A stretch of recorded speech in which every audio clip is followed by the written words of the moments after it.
여러분 안녕하십니까? 여수 MBC 뉴스데스크입니다.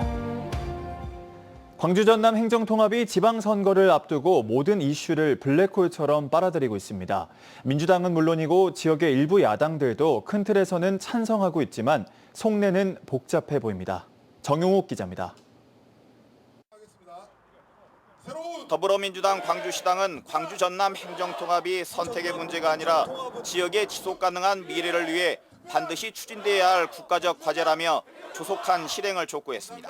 광주 전남 통합을 더 이상 미룰 수 없는 국가적 과제로 규정하고 관련 절차에 즉각 착수하여 조속히 추진할 것을 강력히 다짐한다. 조국혁신당과 진보당 역시 방법론에서는 차이가 있지만 지역의 생존을 위해 큰 틀에서는 행정통합에 찬성하고 있습니다. 국가적 생존해법이라는 점에서 적극 동의합니다. 그렇기에 광주 전남 행정통합은 속도감 있게 추진되어야 합니다. 하지만 지방선거를 앞두고 행정통합을 바라보는 야권의 속내는 복잡해 보입니다. 일단 행정통합을 민주당 소속의 시도지사가 견인하고 있다 보니 행정통합 삿바 싸움에서 민주당의 주도권을 뺏기고 있는 모양새입니다. 행정통합 이슈를 능가할 만한 다른 굵직한 의제를 발굴하는 것도 현재로선 쉽지 않아 보입니다. 또 지방선거는 조직력이 관건인 만큼 통합단체장을 선출한다면 광주 전남 전체에 걸친 조직력을 갖춰야 하는 것도 숙제입니다. 조직력의 열쇠를 후보 개인의 경쟁력으로 돌파하는 방법도 있지만 지방선거가 5개월도 남지 않은 가운데 광주 전남 전역에 먹힐 만한 경쟁력 있는 후보를 찾아내는 것도 만만치가 않습니다. 기대 수준이 더 높아진 특별시에 맞는 후보를 영입하는 것이 더 어려워졌기 때문에 야당 입장에서는 광역 단위 선거에서는 지금보다 더 인물난을 겪을 수밖에 없을 것 같습니다. 행정통합이 실현되면 정부가 파격적인 재정 지원을 약속한 것도 지방선거에서 야당에게 불리하게 작용할 수 있습니다. 통합단체장 선거에서 민주당이 치고 나간다면 기초단체장이나 지역의원 후보들도 민주당 쏠림 현상이 예상됩니다. 행정통합 속도전 속에 지역 내 야당이 지방선거에서 의미 있는 성과를 거두기 위한 대책 마련이 절실해졌습니다. MBC 뉴스 정용욱입니다. 광주 전남 행정통합에 대한 전남도 의회와 집행부 간의 2차 간담회가 내일 도의회에서 열립니다. 지난 13일 열린 1차 간담회에 이은 두 번째 간담회로 김영록 전남지사와 김대중 전남도 교육감 등 70여 명이 참석할 예정이며 행정통합 추진 과정과 특별법 추진 방향에 대한 의원들의 질의가 이어질 것으로 예상됩니다. 전남도의회는 집행부와의 간담회가 끝나면 비공개로 의원 간담회를 가질 예정입니다. 광양 고로쇠 약수가 제철을 맞으면서 지역 농가들은 풍작의 기대감 속에 첫 채취 작업에 나섰습니다. 하지만 올해도 기후변화에 따른 채취량 감소와 판매 부진 등이 예상돼 지역 업계가 대책을 고심하고 있는데요. 김주희 기자가 보도합니다. 광양시 진상면 백운산 자락. 아름드리 고로쇠 나무에 구멍을 뚫고 호스를 연결하자 이내 고로쇠 수액이 방울로 맺혀 떨어집니다. 광양 백운산 일원에서 고로쇠 수액 채취가 본격적으로 시작됐습니다. 고로쇠 수액 채취 농민들은 올해 기대감을 드러내고 있습니다. 이 나무 같은 경우는 백운산에서 자생하는 나무로서 꽤 큰 편에 속하거든요. 그래서 1년에 18리터 기준으로 해서 한 6, 7개 정도 나올 것으로 예상하고 있습니다. 하지만 올해도 현실은 여전히 녹록지 않습니다. 광양 고로쇠 수액 채취량은 갈수록 줄어드는 추세입니다. 지난 2023년 93만여 리터였던 것이 지난 2024년 90여만 리터, 지난해 65만여 리터까지 감소했습니다. 소비 부진과 함께 기후변화가 수액 채취량에 영향을 미치고 있는 겁니다. 실질적으로 2월까지 채취량이 많이 감소했고 3월 중순 이후에 이렇게 채취량이 좀 증가한 부분이 있었는데 전체적으로 기상 여건 때문에 작년에 채취량이 매년보다 상당히 감소한 추세였습니다.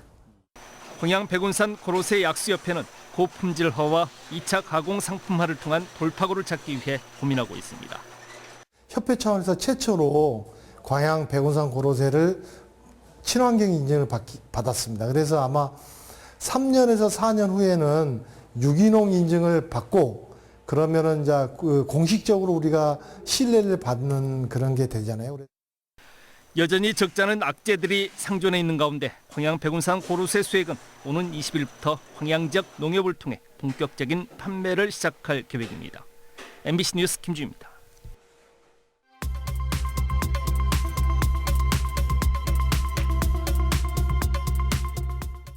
한 주간 주요 행사와 일정을 전해드리는 이슈 프리뷰 코너입니다.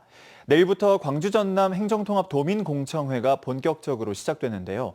1월 넷째 주 주요 소식을 김단비 기자가 전해드립니다. 이번 주도 행정통합과 관련한 여러 일정과 행사들이 숨가쁘게 이어질 전망입니다. 먼저 22개 시군을 돌며 진행되는 광주 전남 행정통합도민공청회가 19일 순천과 영암부터 시작됩니다. 이후 장성과 신안, 목포에서도 열릴 예정으로 전남도는 공청회에서 나온 의견을 정리해 행정통합특별법에 담을 계획입니다. 국회의원들은 2월 말 국회 통과를 목표로 하고 있는 특별법 제정에 속도를 낼 예정입니다. 오는 20일과 21일 광주 전남 행정통합 관련 정책의원 총회와 행정통합특별법 보완 논의가 국회에서 열립니다. 오는 6.3 지방선거를 앞두고 순천시장 출마 예정자들의 북콘서트가 잇따라 열립니다. 서동욱 전남도의원과 이성수 진보당 전남도당 위원장은 24일, 허석 전 순천시장은 다음 날인 25일 출판 기념회를 가집니다. 이 밖에 전남교육감 후보 단일화 관련 토론회는 21일로 예정돼 있습니다. 계속해서 지자체별 주요 일정입니다. 2026년 새해를 맞아 여수시와 순천시, 고흥군이 주민과의 대화에 나섰습니다. 시정 운영 계획을 설명하고 시민과 직접 소통하기 위한 자리로 자세한 일정은 지자체 홈페이지에서 확인할 수 있습니다. 광양시의회 시정 주요 업무 보고가 19일과 20일 이틀간 진행됩니다. 또 오는 22일 여수세계 선박람회 조직위원회는 선박람회 국내외 유치 및 운영 대행 착수 보고회를, 고흥군은 2027년 국고건의 발굴 보고회를 엽니다. 끝으로 더불어민주당 문금주 국회의원이 지역별 찾아가는 의정보고회를 개최합니다. 고흥은 오는 23일 고흥문화회관에서 진행되는데 현안 추진 상황을 공유하고 중장기 발전 전략을 제시할 것으로 보입니다. 지금까지 이슈 프리뷰였습니다. 주말 내내 낮 최고 기온이 15도까지 오르며 마치 초봄처럼 포근한 날씨 이어졌습니다.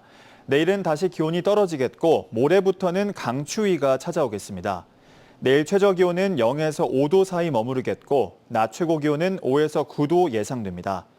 파도는 남해서부 앞바다에서 최고 2.5m, 먼 바다에서 4m로 매우 높게 일겠습니다.